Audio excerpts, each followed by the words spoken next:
Right now, Pittsburgh's best sports show is about to begin. Call us or tweet us. We got things to talk about on the Ireland Contracting Nightly Sports Call. Very much. Good evening, everyone, and welcome to a Monday night edition of the Ireland Contracting Nightly Sports Call right here on the Borders and Borders hotline, which means all you have to do is call 412-575-2600 if you would like to be heard. We have a lot to get into today. You can also tweet the program at KDPomp, at Ron Cook PG. And it's a day where we had two. Number one, Josh Harrison out 6 weeks as he broke the same hand he broke last September. Got hit yesterday, 96-mile-an-hour fastball, and you could tell immediately it was not good. He left the game, had a MRI this morning, and the determination is fifth metatarsal, whatever that is, it matters. It's a broken hand, and so he'll be out for 6 weeks. So the Pirates are going to immediately get a little test there. Then the other Harrison was James Harrison, who announced this morning on his Instagram feed that he is now officially retiring. So Ron Cook of the Post-Gazette, 93.7 The Fan. I'm sure these were big topics for you today on the radio program. Let's start with James Harrison. 84.5 career sacks, all-time Steeler franchise leader in that department. Some iconic plays, five-time Pro Bowler. Is he a Hall of Famer? Not for me, not quite. Almost, but not quite. You could make a case for him, certainly, but there's so many guys in already for the Steelers. I truly believe there's a bias that they don't want to put in guys that even maybe slightly borderline. You could make a strong case for him, but if you're asking me if I think he's going to be in, I would say no. Well, I feel the same way. He's pretty much right there on the edge, but there could be too many Steelers in the Hall of Fame, and a lot of voters look at it that way. But another thing that people want to see, and I'm not a big fan of these things, is the sign one day, come back and retire as a Steeler, even though he's been a Steeler for the large percentage of his life. I don't think I need to see that, and quite frankly, I don't think the Steelers or him, they could be ready for that at this point. Ron, what's your take on those? I mean, I never liked those things. They're anyway. ridiculous to me. I mean, he already retired once. He came back and retired as a Steeler, right? Yes. And then he ended up coming out of retirement because they needed him. I don't sense that that's going to be the case this time. I hope they include him in all their celebrations.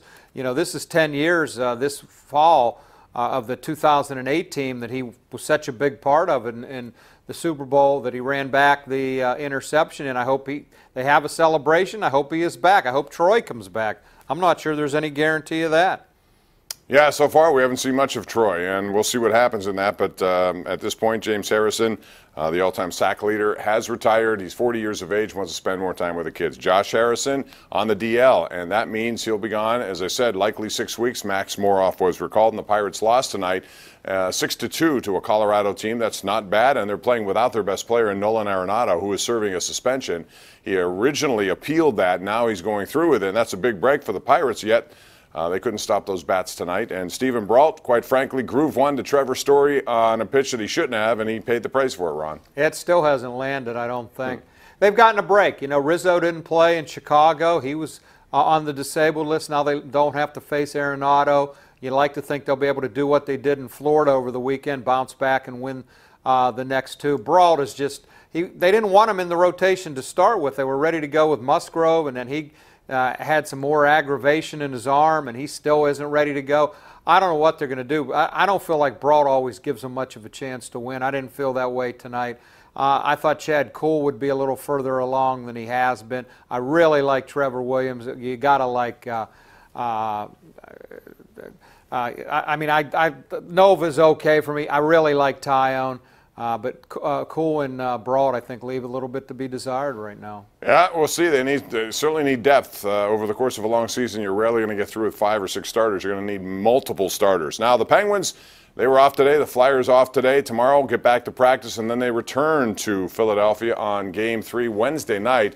It's been a series of routed games, 7-0, 5-1, and 5-1.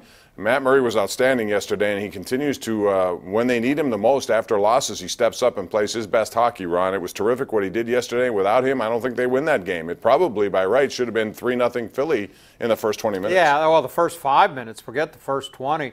He made a save on Patrick, who just blew by Mata, and he made a glove save on him. Sanheim had a shot. Lawton had another great opportunity. and he made 3 saves before really the Penguins even established themselves, kept them in the game. He's 24-10 now as a postseason goaltender. That's just phenomenal. And he's 9-1 with unbelievable numbers after Penguins losses. And the only time he's lost after a loss was when Nashville beat him in games 3 and 4 last year. And I'm thinking maybe they should go back to Fleury. Sullivan stayed with them. What did he do? Consecutive shutouts, and they won the Cup. 3 in a row. When you go back to this year, he added on. Tonight in the NHL, there were 2 games already final, and interesting because you have 2 series now. Toronto at home beats Boston 4-2, and tonight New Jersey, on the strength of Taylor Hall, 1 goal, 2 assist performance, and Corey Snyder in goal. They win tonight against Tampa Bay 5-2. We have a lot to talk about. I think he's going to be the MVP, Bob. I think Taylor Hall? I think he's going to win the award. Probably. There's such a wide disparity in points on his team. He led the team by like 42 points. Yeah. The next guy. And the voters I'm hearing from seem to like him as the choice. And right now, Colorado at home needing a win, and they're up 2-0 on Colorado, which leads that series 2-0. Vegas won again last night. They're up 3-0, and they look terrific. We'll talk about that and more. Get your calls in right now. It's 412-575-2600. We are live on Pittsburgh CW.